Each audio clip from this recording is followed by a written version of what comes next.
problemas há que temos que resolver. Eu queria convidar para a mesa o doutor Eduardo Luiz Barbosa, diretor adjunto do Departamento DST-AIDS e hepatites virais do Ministério da Saúde, qual eu já havia citado. Está conosco também, para alegria nossa, prestigiando o evento, o doutor Dirceu Greco, que é o diretor, né, do Departamento de AIDS e hepatites. Eu acho que, pela uma demonstração de carinho ao departamento, já que Vossa Excelência, além de estar aqui com o adjunto, também fiz questão de vir, eu vou lhe convidar para a mesa também, sem prejuízo, que naturalmente, que Vossa Excelência possa fazer considerações sobre o tema. Pode um complementar a fala do outro. E a deputada Érica Cocai, que é a nossa última convidada, está se encaminhando já para esse local também.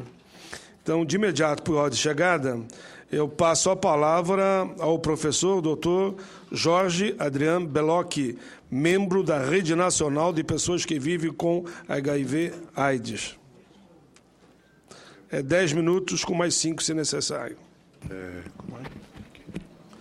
Aperta o botão e deve acender uma luzinha verde. Tá. Acendeu já. Aí.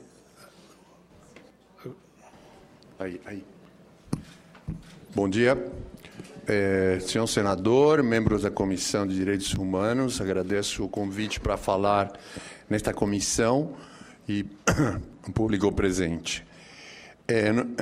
No nosso entendimento e experiência, o estigma e discriminação às pessoas com HIV nutrem-se de várias fontes. A primeira é a relação com os grupos vulneráveis ao HIV. Com efeito, no Brasil, a epidemia atinge, sobretudo, mas não exclusivamente, homens que fazem sexo com homens, trabalhadores e trabalhadoras comerciais do sexo, usuários de substâncias ilícitas e população privada de liberdade. Assim, as medidas que diminuírem a discriminação sobre esses grupos contribuirão para a diminuição da discriminação sobre as pessoas com HIV. Por exemplo, casamento entre pessoas do mesmo sexo, aprovação de lei contra a homofobia, legalização do trabalho comercial sexual e descriminalização do uso de drogas. Quanto à população privada de liberdade, o oferecimento de penitenciárias dignas, com serviços de saúde apropriados, servirá também para o reconhecimento da cidadania das pessoas vivendo com HIV e AIDS.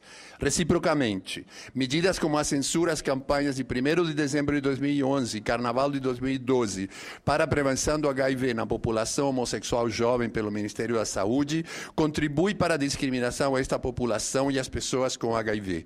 Isto ilustra o quanto é necessário um Estado e governo laicos para garantir o direito à saúde e à equidade no acesso a ela. 2. A discriminação relacionada à transmissão sexual é vinculada, às vezes, a noções como promiscuidade ou devassidão. Assim, elas dão um sentimento de segurança falso e, portanto, ainda mais perigoso, àqueles que não se consideram devassos ou promíscuos, mas que igualmente enfrentam a possibilidade de adquirir a infecção pelo HIV. Muitas vezes vimos nas nossas organizações pessoas que reclamam que tinham poucos parceiros, mas mesmo assim contraíram a infecção. A discriminação às pessoas com HIV manifesta-se também de outras formas. Todo ano vemos denúncias de concursos públicos que solicitam ter exame de HIV negativo aos seus candidatos, parecendo assim que as pessoas com HIV/AIDS não temos condições de desempenhar trabalhos em violação das normas que somente exigem condições clínicas para o desempenho. Enumeremos outras fontes de discriminação que se dão no plano pessoal. A terceira é a discriminação relacionada com a identificação com o próprio vírus, como vetores transmissores da infecção. Acontece com frequência que depois de termos relações sexuais com alguém com preservativo, no desenvolvimento de uma relação, revelamos nossa soropositividade ao HIV. E muitas vezes também somos rejeitados. As argumentações sobre o uso de preservativo muitas vezes de nada valem. E esta rejeição nutre-se talvez de sentimentos profundos, como a identificação de nossas pessoas com perigo, ameaça e da lembrança das vezes que fizeram sexo sem precauções. Esse rechaço acontece mesmo dentro das populações mais flageladas pelo HIV. No meio judicial, há processos, como o Cláudio falou, nos quais é imputada à pessoa com HIV a intenção de infectar, se ela fizer sexo sem preservativo. Isto em relações consensuais entre adultos. E aqui temos a identificação da pessoa com HIV, com o perigo, com o próprio vírus, que ele sim visa só infectar e se replicar. De nada vale lembrar que se as pessoas sem HIV fazem sexo por amor, prazer, comércio, tédio, as pessoas com HIV também fazemos sexo pelas mesmas razões. A aprovação de uma lei contra a discriminação às pessoas com HIV talvez acabe com estas solicitações de exame negativo para HIV em concursos. E o sentido simbólico desta ação do Legislativo pode repercutir favoravelmente junto à população em outras áreas como as citadas acima. 4. O estigma da morte anunciada. O acesso universal ao tratamento e à prevenção para o HIV também contribuiu para a diminuição da discriminação e ainda contribuirá mais, como veremos. Com efeito, a chegada da terapia tríplice com antirretrovirais marcou também uma diminuição da discriminação, dado que a infecção e a doença passaram a ser muito mais controláveis. Para o público, passamos de ser pessoas que vamos morrer de AIDS para levar uma vida medicalizada, mais normal, e romper com o estigma da morte associada à AIDS. Há, inclusive, estudos que mostram que a expectativa de vida é quase a mesma entre as pessoas sem HIV e as pessoas que adquirem HIV por via sexual e foram tratadas oportunamente. E aqui entramos no nosso sistema de saúde. Em 1996, o Senado aprovou por unanimidade a Lei 93/13, de autoria do senador Sarney, sobre fornecimento destes antirretrovirais, e constituiu um passo importantíssimo para a consolidação do SUS e para as pessoas com HIV, com repercussões mundiais para o acesso.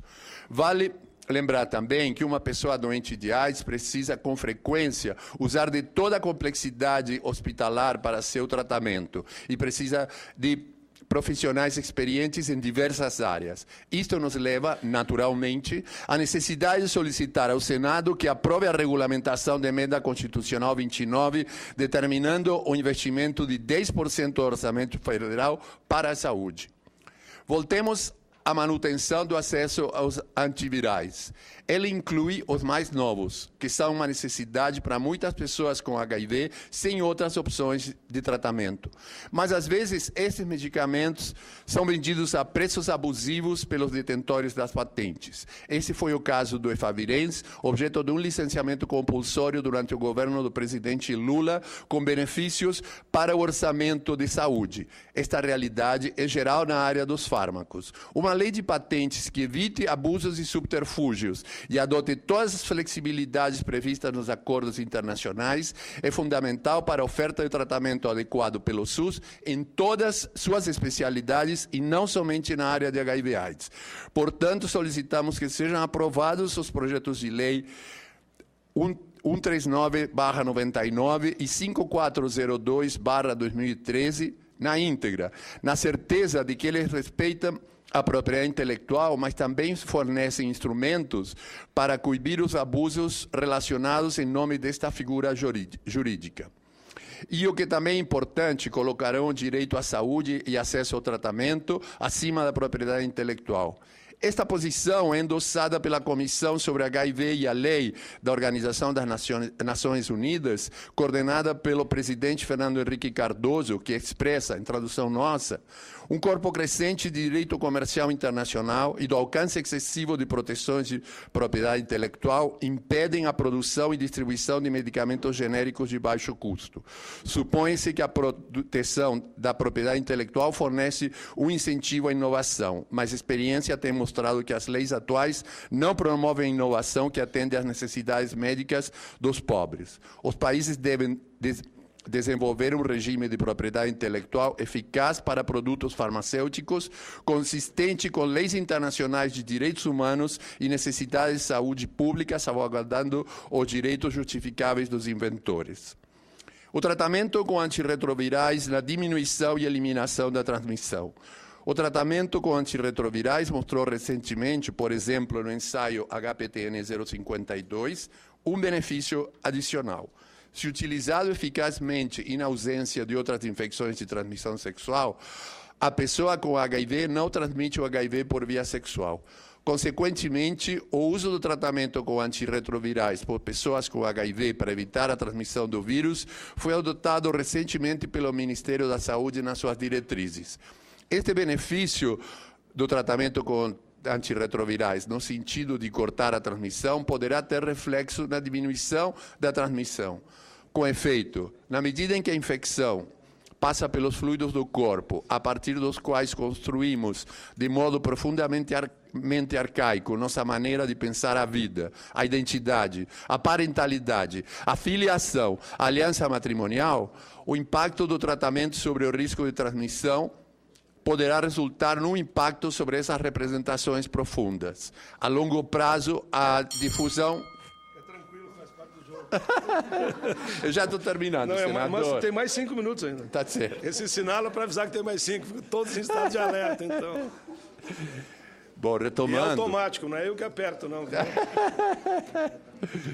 A longo prazo, a difusão na população geral da informação sobre a redução do risco de transmissão entre as pessoas tratadas pode contribuir para uma percepção mais generalizada que as pessoas infectadas não podem transmitir o HIV quando elas conhecem sua sorologia e seguem um tratamento. 5. A importância do movimento social de luta contra a AIDS para diminuir a discriminação. O movimento da sociedade civil tem sido de suma importância para diminuir o preconceito, seja divulgando e exigindo a revogação de medidas discriminatórias, como na luta por assistência adequada e pela adoção de formas de prevenção mais novas, sem por isso desvalorizar as anteriores. Ao mesmo tempo, pela sua inserção social e sua capilaridade, consegue chegar, mesmo que parcialmente, a setores mais vulneráveis e discriminados da nossa sociedade. Por esta razão, é urgente sustentá-lo nas suas atividades e instituições. Solicitamos a atenção do Senado a este respeito. Concluímos que uma norma contra a discriminação das pessoas com HIV é de importância tanto concreta como simbólica e que seu espírito pode e deve ser estendido às áreas vinculadas de onde se nutre esta discriminação. Obrigado. Tudo bem.